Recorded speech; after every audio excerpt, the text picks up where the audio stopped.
To the best of my ability. Preserve, protect, and defend.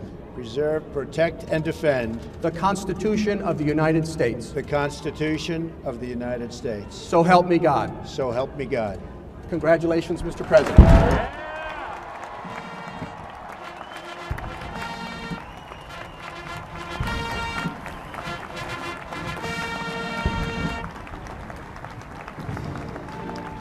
And in that moment, the Trump movement moves into the White House. And tonight we're going to focus on what happens next, how Trump will govern as president, and why uniting the country will not come easy for him, as Obama learned, of course, the hard way. Yeah, change is coming, and we're already seeing beyond the celebrations in Washington. Right after Trump was sworn in, the new administration blocked a plan to cut home mortgage fees. So look for a series of new executive actions in the coming days. Trump will also nominate a Supreme Court justice and focus on walling off Mexico and replacing Obamacare. But he did tough on those points in his speech. So help me God. Congratulations, Mr. President. Yeah!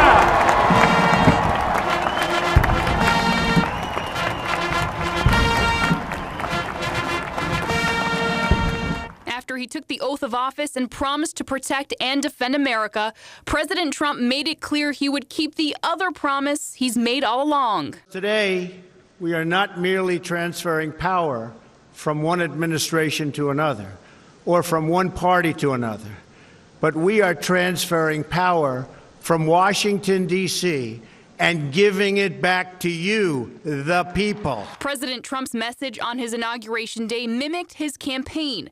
He wants to drain the swamp and put the country back into the hands of the American people. For too long, a small group in our nation's capital has reaped the rewards of government while the people have borne the cost.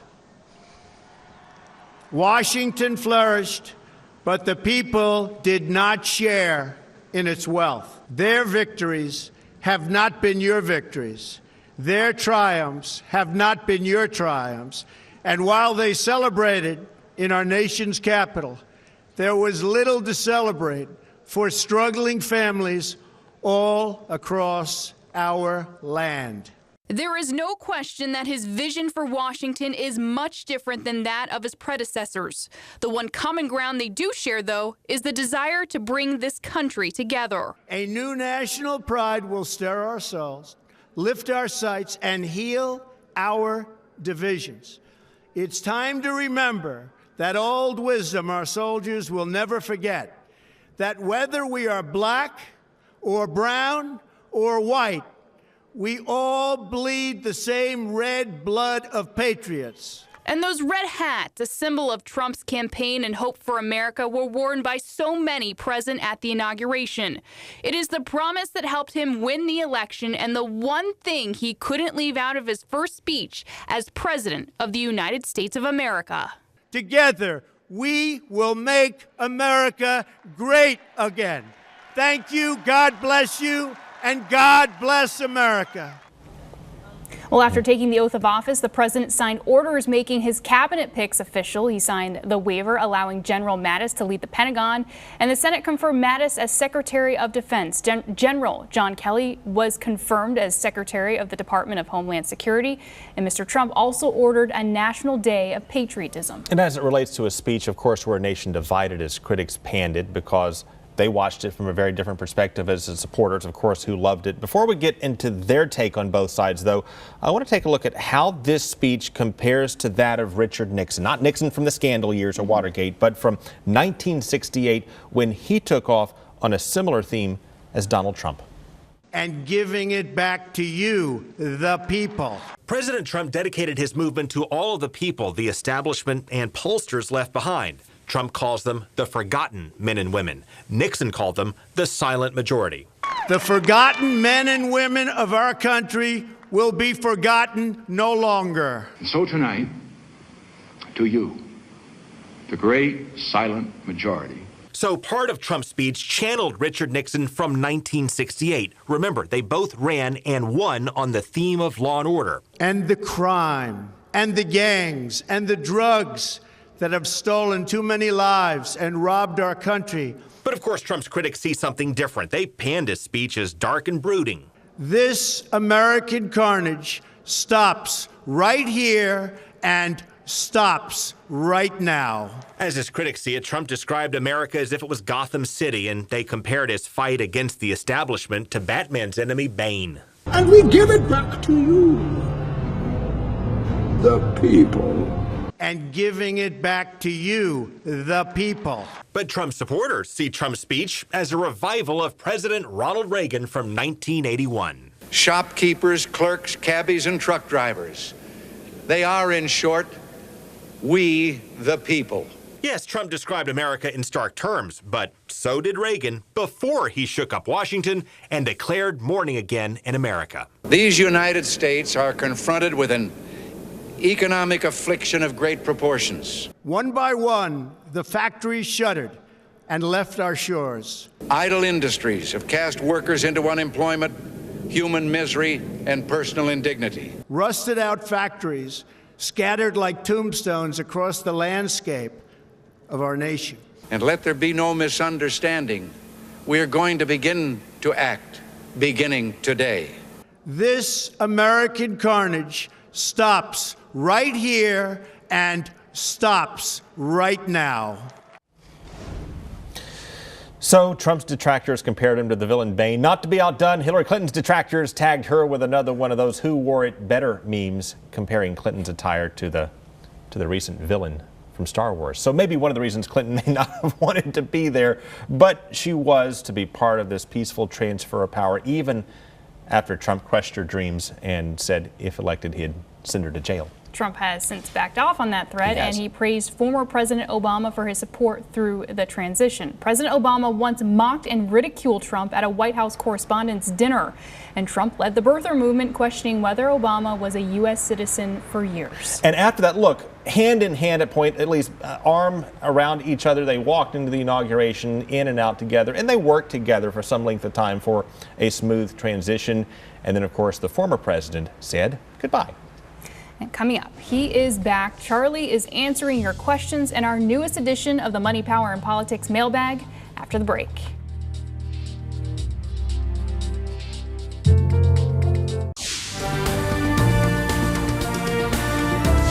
Wait, he's back in our mailroom? Oh, okay. So we want to take a break from the transfer of power in Washington to someone who's been on a bit of a break himself. Yeah, Charlie Belcher is back in the mailroom, and he's answering questions about our new commander-in-chief.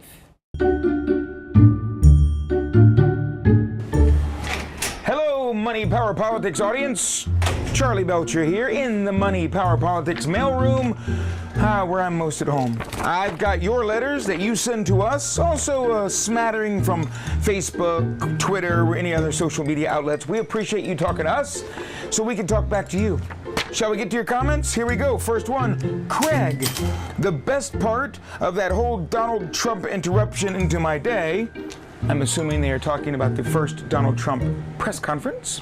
This person says, the best part of that whole Donald Trump interruption into my day was seeing your too quick of an analysis, much like a light at the end of what seemed to be an endless tunnel or wall. So enjoy your political commentary. Angela. Angela, we're glad you enjoyed it. I think I can read between the lines there. You did not enjoy the Trump press conference, but you did enjoy Craig. So we'll take that. Thank you. Next letter. Dear Craig, it is time we started endorsing President Trump and make America great again. Tired of the negativity. Sally. Sally, I think a lot of people can agree with you on that, regardless of who they voted for and whether they're happy or not. Tired of the negativity. I agree. All right, our next letter.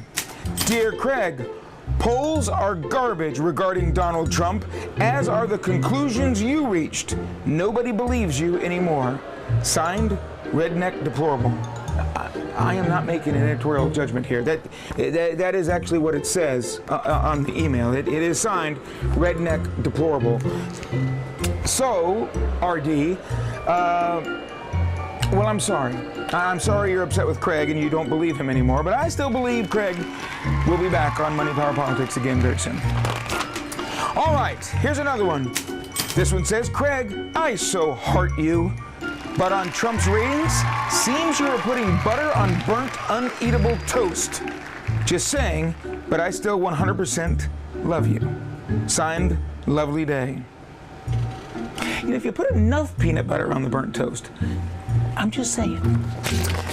All right, next email. Craig, watching your piece on the VA and how they have ignored and disrespected our veterans has made me sick to my stomach. Signed, Christine. Christine, another thing we can all agree on. They got to get this VA thing straightened out. Men and women who put their lives on the line for this country, they deserve better.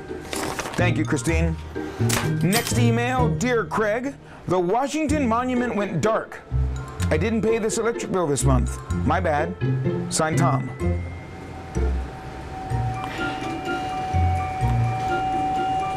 Okay. Next email.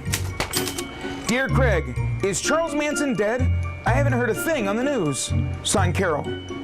Well, I know he was sick. He went to the hospital. Let's see. Hey Siri, is Charles Manson dead? I believe Charles Manson is still alive. Thank you, Siri. Siri says he's alive. What would we do without Siri? And our last email, Sherry. Wouldn't be a Money, Power, Politics mail segment without an email from Sherry.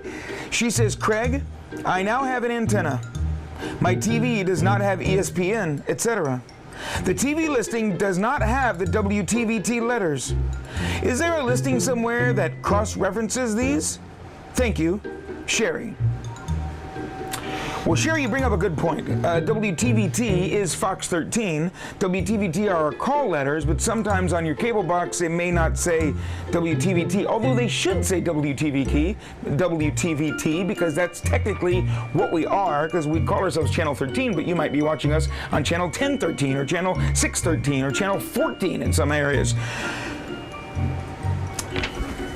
So I guess if you found us, just lock this channel in right now, Sherry.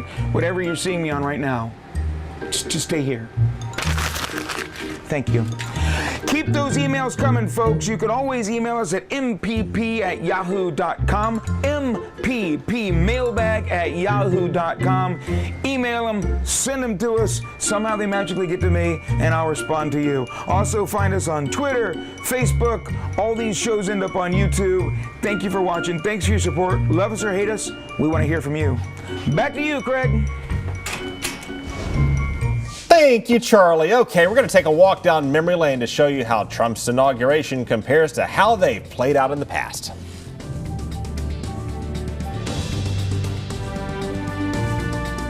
All right, Marissa, let's take a walk down memory lane. Why not? Yeah, John Scott reflects on some of the most memorable presidential inaugurations. I, Harry S. Truman, do solemnly swear that I will faithfully execute the office of President of the United States and will, to the best of my ability, preserve, protect, and defend the Constitution of the United States. A time-honored tradition for every chief executive of the United States. So help me God. So help me God. So help me God. Congratulations, Mr. President. Taking the formal oath of office at the presidential inauguration, some more memorable than others. Let me put my firm belief that the only thing we have to fear is fear itself. 1933, Franklin D. Roosevelt offering solace during the Great Depression, when tough economic times weighed heavily on Americans across the country. This great nation will endure as it has endured. will revive and will prosper. FDR went on to pull the country out of the Depression and was reelected again and again and again. The only president in our history voted into office 4 times.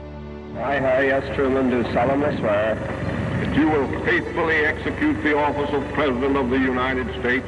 That I will faithfully execute the office of President of the United States. January 20th, 1949, the first time the entire nation could see its president sworn in. Harry Truman, the first televised inauguration. A vast crowd assembles in the nation's capital for the presidential inauguration. 1961, John Fitzgerald Kennedy delivers a soaring inaugural address, stirring the country with a passion that emphasized youth and vigor. The torch has been passed to a new generation of Americans born in this century. But after less than 3 years in office, our young president is gunned down in Dallas. The nation stunned at the killing of our 35th president. I, Richard Billhouse Nixon, do solemnly swear. When Richard Nixon took the oath in 1969, it brought a first in presidential history as his inaugural parade was interrupted by demonstrators. Another first in 1981. I'm going to make that old man change his attitude if it takes till I'm 90. A Hollywood star who became a political star was sworn in to the nation's highest office. I, Ronald Reagan, do solemnly swear. Ronald Reagan, elected in 80 and re-elected in 84, will to the best of my ability became the first leader to take the oath for his second term in the Capitol Rotunda. His was the coldest inauguration on record at just 7 degrees at high noon. President Barack Obama, the first African-American president, was celebrated by the largest inaugural crowd in history. And now, as President Obama goes from the heights of power to the history books, a new leader emerges as he follows the footsteps of the 44 presidents whose time in the White House began with the inaugural address. John Scott, Fox News. Coming up, you may not believe who correctly predicted President Trump decades ago.